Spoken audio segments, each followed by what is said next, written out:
Here we go. You're in the middle? 3, Left side, he's on right side. 3, 2. So I'm here today with the incomparable, the one, the only, the great, the legend, the man, the myth himself, Mr. Mark Dohner. How are you, brother? Good. Thanks Good for to see having you me, man. again. Good to see you. Okay, so Mark Dohner, let's break it down. You had me, well, we met after Logan Paul's fight, had a great connection there, became really good friends. You had me on your podcast, Living Large. That's what it was called at the time. At the time, then it was the Two-Men Show. Human Show. The Two-Men Show. And we chopped up. I remember vividly back then when I asked you about your connection to mental health, you said, I don't have a mental health story. I don't know much about mental health. I don't know anybody who's going through mental health issues. And you went on a journey of finding your mental health story. Break it down. Well, I guess I'd rather go back to the guy that didn't have mental health, but no, yeah, I went through some life changes, career changes, breakup, but up to that point growing up, I didn't have any complaints about the way that I was raised, and I didn't have any struggles, thankfully growing up. So, when I did get older, when I had you on the podcast to hear your story, it was very touching to me, and it was hard for me to understand at the same time because I don't know what would bring someone to the point that you got to. And you explained it to me, and over the years of getting to know you, I've come to understand it a little bit more. I've started therapy. I feel like going through tough times made me more empathetic towards what you went through, because I'm like, oh, now I can understand, maybe I hadn't gone through something as severe as you, but now I can really understand what he went through because I went through some shit, Yeah. And for those of you watching who don't know the story, in the year 2000, due to bipolar depression, because of brain pain, I left off the Golden Gate Bridge to try to take my life. And it led me down. Obviously, I survived, and I'm one of 40 people to survive the fall in 87 years of that bridge being open, the Golden Gate Bridge. And of those 40 people, 26 remain alive today. Many of them died of natural causes or old age. 19 have come forward like I did to all say we all had an instantaneous regret from the moment our hands left the rail. But why did we jump? We jumped because we believed there was no other option. We believed we were useless, worthless, had no value. And depression runs in my family, specifically manic depression, bipolar disorder. And I was in the greatest point of despair in my entire life. And where when you met me, you couldn't understand that point of view, you learned that brain pain is real, it exists, and going through tough times can lead to it. What can you, if you don't mind, what did you go through? What was your mental health struggle? I think my struggle was career driven. I was at a peak my whole career ever since I moved to Los Angeles. I started at zero when I moved here. So everything was going up, up, up, up, up. And then I had a lot of my life purpose and my identity wrapped up in my video making and the success that was centered around it. And then, after a couple years of daily vlogging, got burnt out. My creativity ran dry.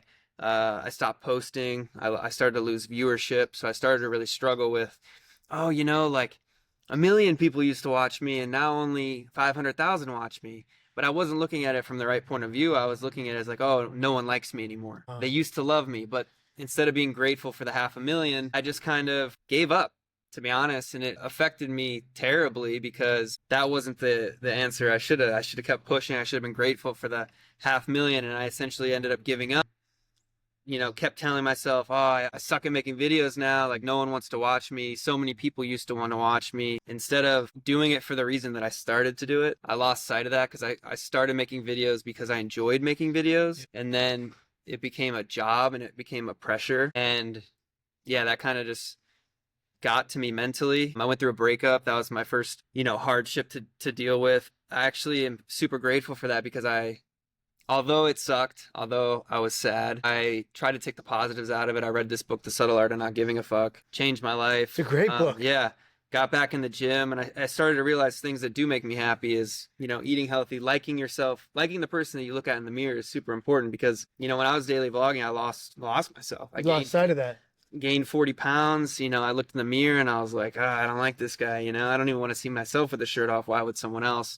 But the reason that I couldn't relate to you with the mental health struggle is because growing up, I grew up in a very Catholic family, and a lot of solutions are made with go to church, read the Bible, trust in God. Pray it away. Pray it away. Yeah.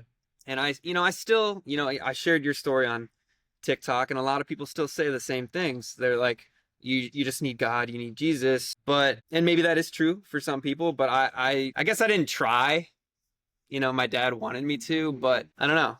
There were some questions that weren't being answered for me, and it was hard to turn to something that I don't have the answers for. Yeah, I get that. And look, I'm a Catholic, born and raised, go to church on Sundays. If we can't get to mass, we watch it online, but I don't pray it away. Mhm. Your brain is the most important and pivotal organ you have.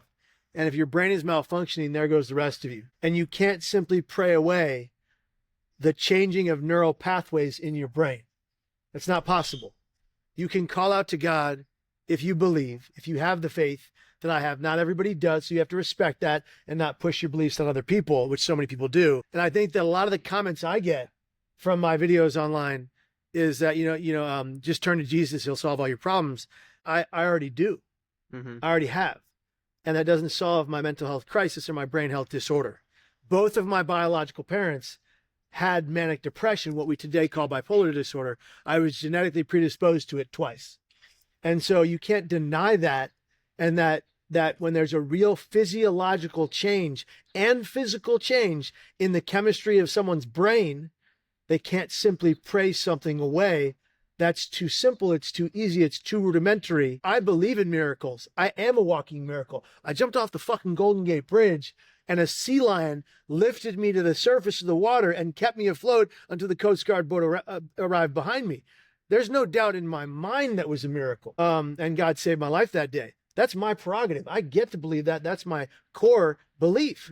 But that doesn't mean that every time I get a depression, which, by the way, I haven't told you this yet, but for the last 6 weeks, I've been in a depression. I've been in a dark place. I've had thoughts of suicide, but I'll never die that way. Because every time I'm suicidal, I do two things. One, I find a mirror anywhere. I say my thoughts don't have to become my actions. They can simply be my thoughts. They don't have to own, rule, or define whatever I do next. If they're negative, hateful, spiteful, hurtful, or dangerous, don't have to do it. It's a choice. The next thing I do is I turn to anyone willing to hear me. And there's 3 people here, Mark. You, the camera operators, all right, and our friends, obviously, who are hooking us up. And if I was suicidal right now, I would turn to you. I would say 4 simple but very effective words. I need help now. What would you all do? Do what we could. Say it out loud. What would you all do? Help you. You'd help me. You'd help me. And you'd get me to a safe place. You'd get me to my wife, and we'd figure it out.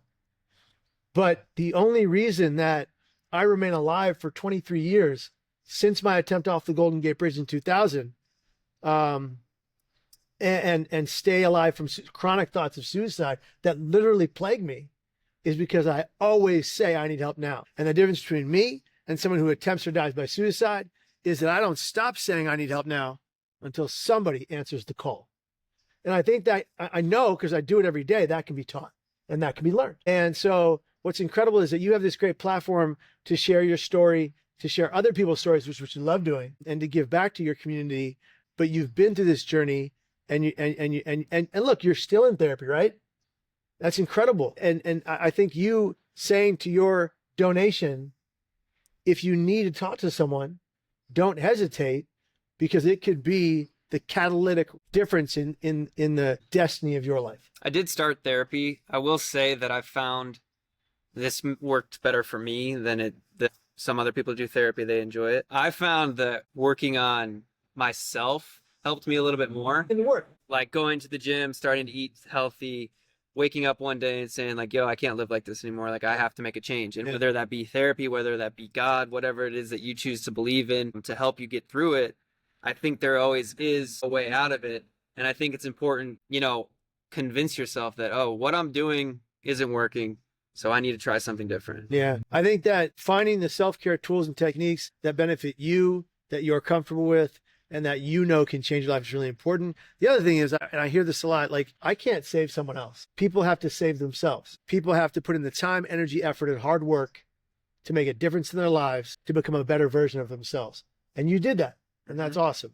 Let me ask you one last question, Mark. What, if you could look into this camera right here, what would you say to the young Mark out there right now, the young person out there who is living with a brain and mental health struggle, maybe depression, maybe they're even contemplating suicide? How would you personally try to reach them?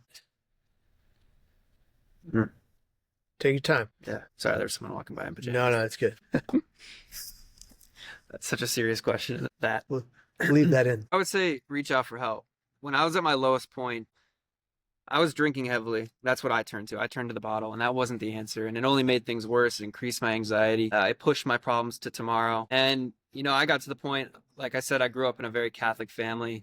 Throw some dirt on it was, you know, if you're hurt, throw some dirt on it, get over it. Emotions are temporary. But when I reached my low, I called my parents, and the first thing I said was, hey, when are you guys going to come visit me? I would ask them that. And they're like, oh, you know, it was during the pandemic. Can't get out there, this, that, and the other. And then I finally called them and I said, look, Mom, Dad, I need you to come visit me. I'm not doing well. And the second that I said, I need you guys to come visit me, they called me the next day. Their flight was booked. Yes. They're there. Yes. So there is someone in your life that cares. There's someone out there that wants to help you, whether it be a friend, a family member, even a stranger. Just ask for help, because sometimes you can't do it yourself.